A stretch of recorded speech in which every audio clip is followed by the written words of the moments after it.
बिहार विधानसभा चुनाव में एनडीए के सीट बंटवारे पर अभी भी सहमति नहीं बन पाई है। जदयू, भाजपा और अन्य सहयोगी दलों के बीच सीट बंटवारा लगभग तय है, लेकिन चिराग पासवान की लोक जनशक्ति पार्टी 40 से ज्यादा सीटें मांग रही है, जिससे मामला उलझ रहा है। चिराग के इस रुख से एनडीए में असमंजस की स्थिति है। बलिया के बैरिया में गंगा नदी का कटाव तेज हो गया है, जिससे चक्की, नौरंगा और भगवानपुर में भारी तबाही हुई है। शुक्रवार रात से शनिवार सुबह तक 18 पक्के मकान गंगा नदी में विलीन हो गए। लोग अपना सामान भी नहीं निकाल पाए। प्रशासन ने राहत और बचाव कार्य शुरू कर दिया है। प्रभावित लोगों को सहायता पहुंचाई जा रही है। भोजपुर जिले में लगे सीसीटीवी कैमरे अपराधियों के लिए मुसीबत बन गए हैं। इन कैमरों की मदद से पुलिस ने कई लूटपाट और हत्या के मामले को सुलझाया है। हाल ही में तनिष्क शोरूम में हुई लूट और एसपी संचालक की हत्या के मामले में सीसीटीवी फुटेज से अपराधियों की पहचान हुई है। पुलिस अब नए हॉट स्पॉट क्षेत्रों में भी कैमरे लगाने की योजना बना रही है। आरा में ट्रेन की चपेट में आने से एक महिला शिक्षिका की मौत हो गई। मृतका की पहचान आरा शहर के नवादा थाना क्षेत्र के जैन कॉलेज पूर्वी गेट कनकपुरी वार्ड नंबर 41 निवासी व्यवसायी मनीष कुमार की 28 वर्षीय पुत्री खुशबू कुमारी के रूप में हुई है। भोजपुर जिले में गंगा नदी का जल स्तर बढ़ने से बाढ़ की स्थिति गंभीर हो गई है। बड़हारा प्रखंड के सड़क पर कटाव हो रहा है।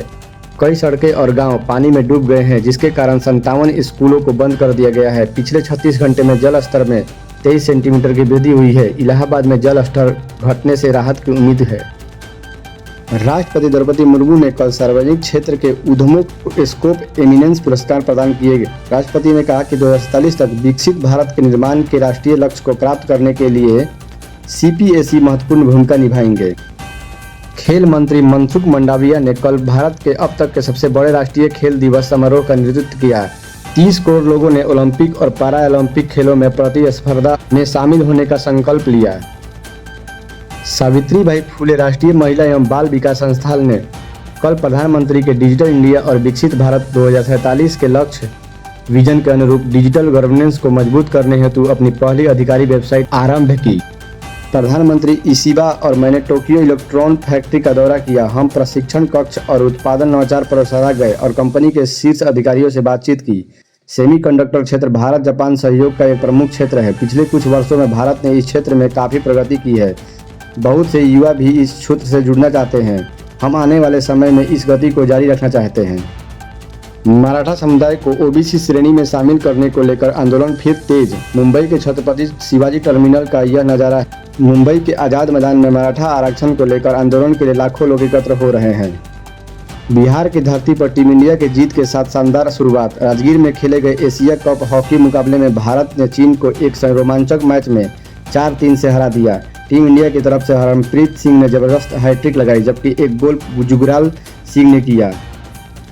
लखनऊ में बिहार में चल रही मतदाता अधिकार यात्रा के दौरान प्रधानमंत्री मोदी को कथित तौर पर अपशब्द कहे जाने को लेकर भाजपा कार्यकर्ताओं ने कांग्रेस के खिलाफ विरोध प्रदर्शन किया।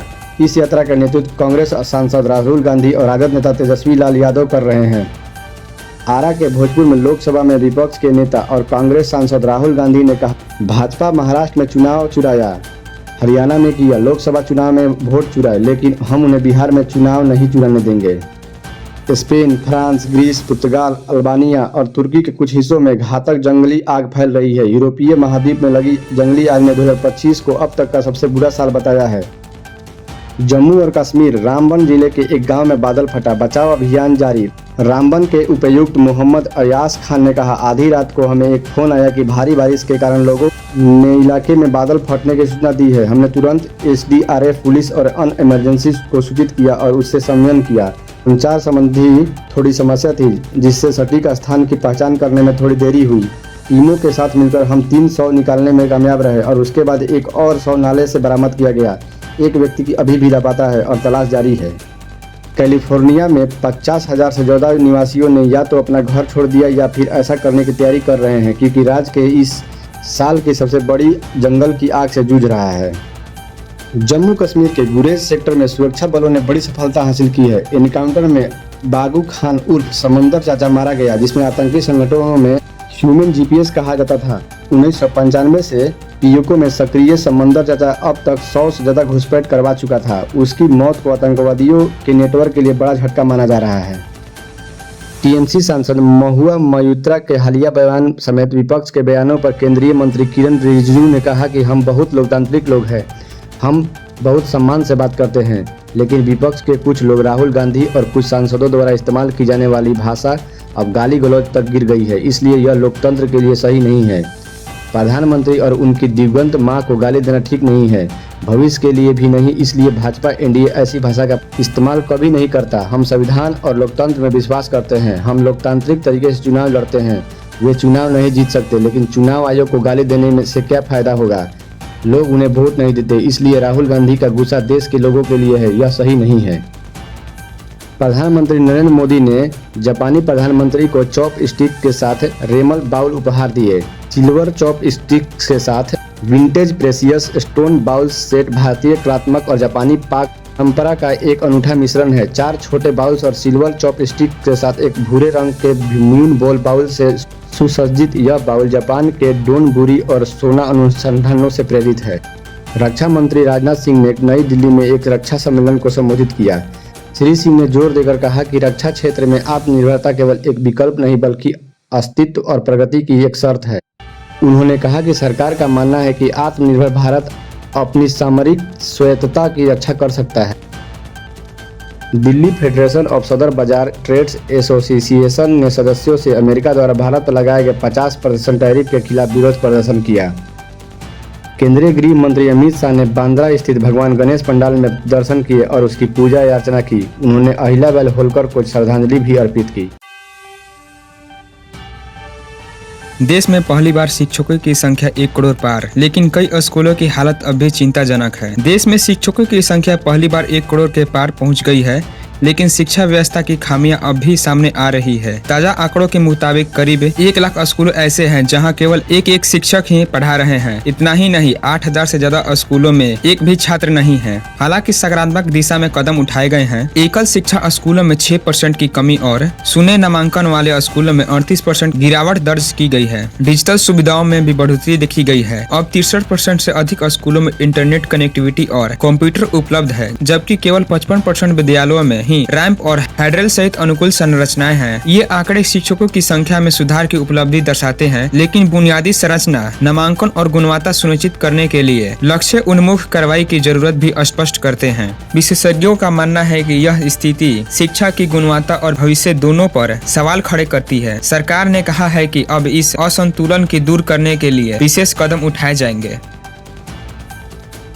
सुल्तानपुर में शिक्षा को मिलेगा नया आयाम, सीएम अभ्युदय कंपोजिट विद्यालय का भूमि पूजन। जिले में शिक्षा व्यवस्था को नई दिशा देने के लिए मुख्यमंत्री अभ्युदय कंपोजिट विद्यालय की नींव रखी गई। भूमि पूजन के साथ ही इस विद्यालय के निर्माण का कार्य प्रशस्त हो गया है। यह आधुनिक सुविधाओं से लैस होगा और छात्रों को बेहतर शिक्षा वातावरण उपलब्ध कराएगा। यह कंपोजिट विद्यालय में स्मार्ट क्लास, विज्ञान एवं कंप्यूटर लैब, पुस्तकालय, खेलकूद की सुविधाएं और आधुनिक कक्षाओं का प्रावधान होगा। उद्देश्य है कि ग्रामीण और शहरी दोनों क्षेत्रों के बच्चे को समान अवसर मिल सके। शिक्षा विभाग के अधिकारियों ने बताया कि विद्यालय की पूरी तरह से राष्ट्रीय शिक्षा नीति NPE 2020 के मानकों पर आधारित होगा। यहाँ बच्चों के न केवल गुणवत्तापूर्ण शिक्षा दी जाएगी, बल्कि उनकी प्रतिभा को निखारने के लिए खेल एवं कौशल विकास गतिविधियों पर भी जोर दिया जाएगा। स्थानीय लोगों ने कहा है कि यह विद्यालय सुल्तानपुर के शिक्षा के लिए मील का पत्थर साबित होगा और जिले के बच्चों को बड़े शहरों जैसी सुविधाएं यहीं पर उपलब्ध हो सकेगी।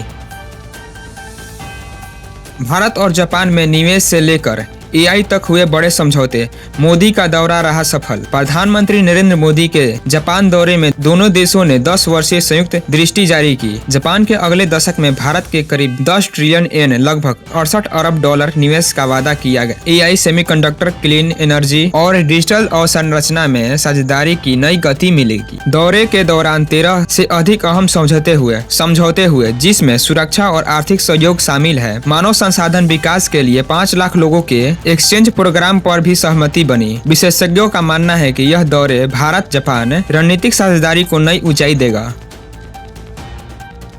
मेटा पर बड़ा आरोप, सेलिब्रिटी जैसे चैटबॉट्स बिना रोक टोक के कर रहे थे काम। रॉयटर्स की एक रिपोर्ट में खुलासा हुआ कि मेटा फिर से विवादों में फंस गया। कंपनी ने फेसबुक, इंस्टाग्राम और व्हाट्सएप पर मशहूर सेलिब्रिटी का नकल करने वाले चैटबॉट को सक्रिय रखा। इसमें Taylor Swift, Scarlett Johansson, Selena Gomez और एनी हाथवे जैसी हस्तियां का नाम शामिल है। रिपोर्ट के मुताबिक इन चैटबॉट्स के इस्तेमाल पर मेटा ने कोई रोक टोक नहीं लगाई थी। विशेषज्ञों का कहना है कि इससे गोपनीयता और छवि अधिकारों का गंभीर उल्लंघन हो सकता है। अब कंपनी पर फिर से यूजर की सुरक्षा और पारदर्शिता को लेकर सवाल उठ रहे हैं।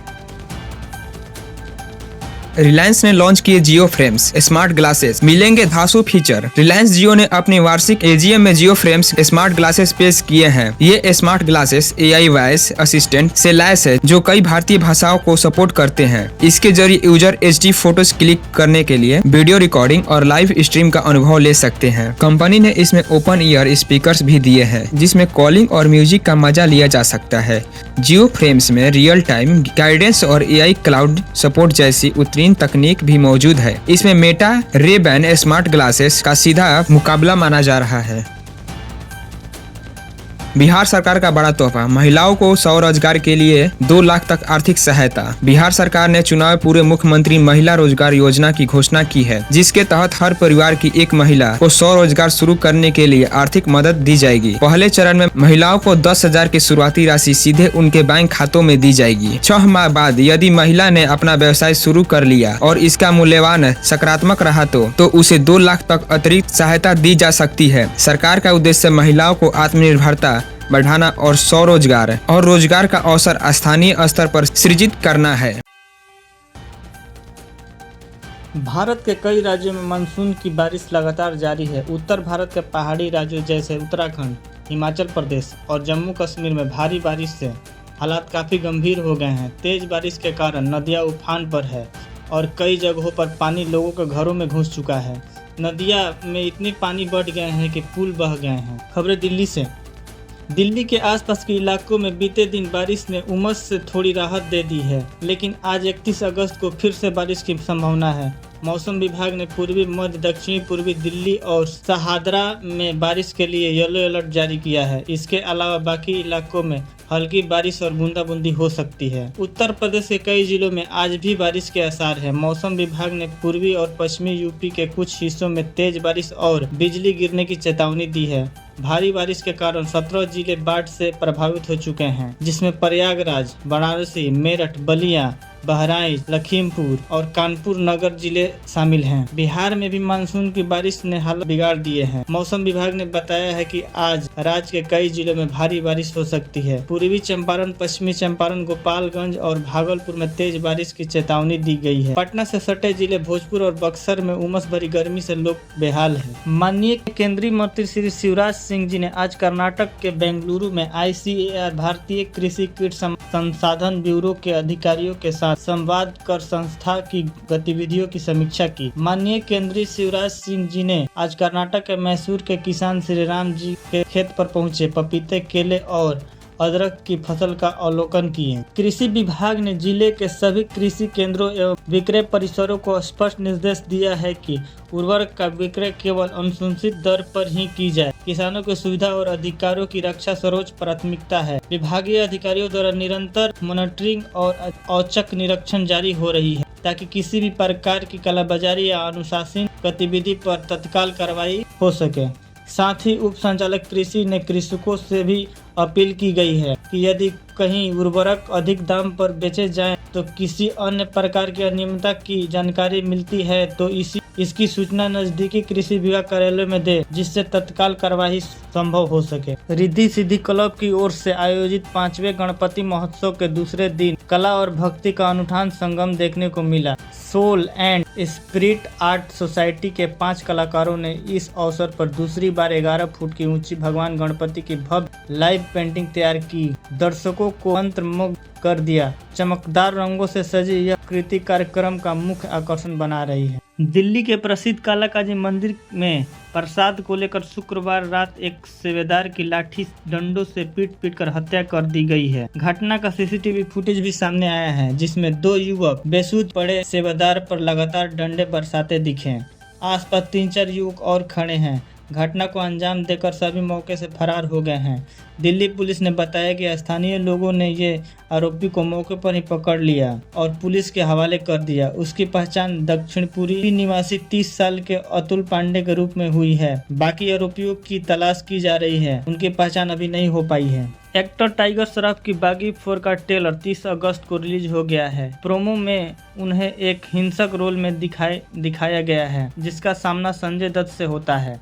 एक्शन से भरपूर 3 मिनट 11 सेकंड का ये ट्रेलर खून खराबे और जबरदस्त एक्शन से स्टंट से भरपूर है। बागी के चौथे पार्ट में टाइगर श्रॉफ का सामना खूंखार विलेन संजय दत्त से होगा। यह पहली बार है जब संजय दत्त बागी फ्रेंचाइजी में काम कर रहे हैं। सोनाक्षी सिन्हा और जहीर इकबाल ने गणेश आरती में हिस्सा लिया। दोनों साथ में पूजा अर्चना करते नजर आए और गणेश उत्सव की परंपरा से शामिल हुए हैं। भारतीय रिजर्व बैंक ने बंधन बैंक पर 44.7 लाख रुपए का जुर्माना लगाया है। यह जुर्माना बैंक द्वारा कुछ कानूनी और नियमित नियमों का पालन न करने की वजह से लगाया गया है। आरबीआई ने बैंक की जांच की, जिसमें पाया गया कि बैंक ने कुछ कर्मचारियों को कमीशन के रूप में पैसा दिया है और कुछ खातों को डेटा में बिना उचित रिकॉर्ड के बदलाव किए हैं। यह जांच बैंक की 31 मार्च 2024 की वित्तीय स्थिति के आधार पर की गई थी। आरबीआई ने अपने जांच में पाया कि बंधन बैंक ने कुछ नियम तोड़ा है। बैंक ने अपने कुछ कर्मचारियों को कमीशन के तौर पर पैसा दिए,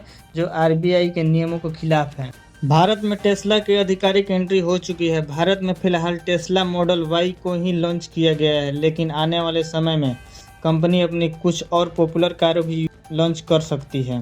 कंपनी ने मुंबई और दिल्ली में आधिकारिक स्टोर भी अपना ओपन कर लिया है, जहां इलेक्ट्रिक कारों को खरीदा जा सकता है।